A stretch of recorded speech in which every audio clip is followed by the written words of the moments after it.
Et on démarre bien sûr ce journal par la sortie aujourd'hui dans les kiosques du numéro 1178 de Charlie Hebdo. Une édition historique évidemment, une semaine tout juste après les attentats contre la rédaction de journal satirique. Attentat déclencheur de 3 jours d'horreur en France. La une de l'hebdomadaire La Voici, une nouvelle caricature du prophète Mahomet avec le slogan « Je suis Charlie ». La larme à l'œil déclarant que tout est pardonné. Mais à peine sortie, cette une fait déjà polémique à travers le monde, mais aussi en France et dans la région. Le recteur de la mosquée de l'île Sud, Amar Lasfar, a en effet jugé hier soir sur Europe 1 que cette caricature du prophète était offensante, en espérant, selon lui, que tout sera vraiment pardonné.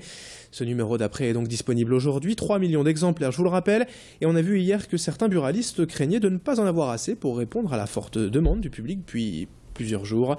Du côté des distributeurs aussi, ce numéro a entraîné une logistique exceptionnelle. À Lille, la société d'agence et de distribution est un maillon essentiel dans l'acheminement des journaux. Chaque nuit, elle reçoit les quotidiens et magazines nationaux à paraître le lendemain, puis s'occupe de livrer les 470 points de vente du Nord-Pas-de-Calais.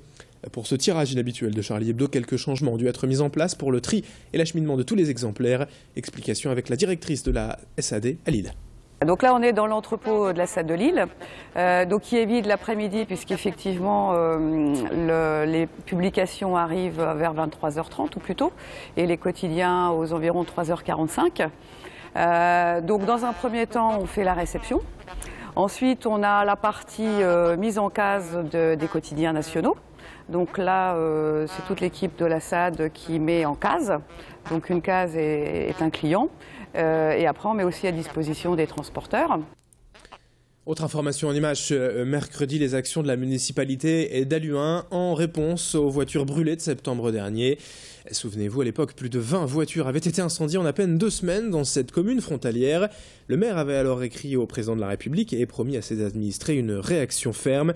Alors d'une part, un dispositif citoyen vigilant a été créé afin d'appliquer la population à la surveillance de leur quartier. Cette convention entre préfecture, police et la mairie sera signée le 4 février prochain. D'autre part, le maire vient d'annoncer son intention de doubler le nombre de caméras de vidéosurveillance d'ici 5 ans. Notez que depuis cet épisode malheureux en septembre, le nombre de voitures brûlées à Halluin a tout de même fortement diminué. On écoute le maire local, Gustave Dassonville, au micro de Rémi Pem et de Xavier Silly. 2 projets majeurs parmi d'autres. Tout d'abord, la mise en place du dispositif citoyen vigilant. C'est un dispositif en vertu duquel les habitants se portent volontaires pour être citoyens vigilants et faire une surveillance dans leur quartier. 75 Halluinoises et Halluinois se sont déjà portés volontaires dans tous les quartiers de la ville. La deuxième chose, c'est l'amplification de la vidéosurveillance. Je veux, d'ici la fin de mon mandat, donc sur 6 ans, doubler ce nombre et arriver à 60 caméras dans toute la ville. Et dans le reste de cette édition maintenant, un peu de sport et de water-polo, car demain jeudi à la piscine Marx-Dormois, les Lilloises débutent le tournoi préliminaire de la Ligue des Champions, le sommet de la Coupe d'Europe. Déjà championne de France en titre et aujourd'hui encore en tête du championnat de France, les joueuses nordistes vont avoir l'occasion de jouer plusieurs rencontres de prestige à domicile cette semaine pour espérer se qualifier en quart de finale de cette Ligue des Champions. Pour cela, elles affronteront les Serbes de Belgrade, les Hongroises de Budapest, les Russes de Zlatoust, mais surtout demain soir, lors du premier match, les championnes d'Europe en titre, les Espagnols de Sadabel. Bref, un beau programme pour les Lilloises et pour le public, avec du spectacle jusqu'à dimanche à la piscine Marx-Dormois. Thibaut Paqui a rencontré hier la capitaine lilloise.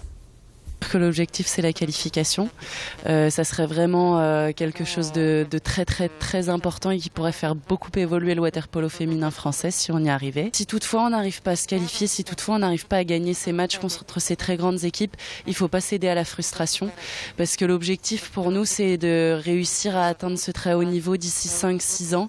Là on est au tout début du processus, on a une équipe jeune, donc on va essayer de se qualifier bien sûr, on va essayer de gagner le maximum de matchs, mais on est au début du processus, donc le principal c'est vraiment de prendre de l'expérience et de profiter de ces matchs pour grandir et progresser. Et puis on termine ce journal avec la semaine spéciale étudiant sur Grand Lille TV.